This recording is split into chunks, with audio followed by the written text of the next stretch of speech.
এই প্রথম বাংলাদেশের রাষ্ট্রীয় পদে একজন আলেম প্রতিনিধি হিসেবে জায়গা পেয়েছেন আলহামদুলিল্লাহ।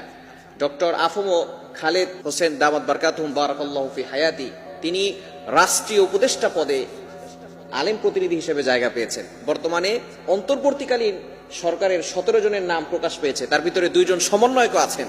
এবং বিশেষ করে আলেমদের থেকে যেটা আমাদের মনটাকে উজাড় করে দিয়েছেন এবং যার কথা শুনে আমরা সকলে খুশি হয়েছি, তিনি আর কেউ নন, তিনি হচ্ছেন লেখক গবেষক, তিনি হচ্ছেন মাওলানা ডক্টর আফম খালেদ হোসেন দামাত বারকাতুহুম।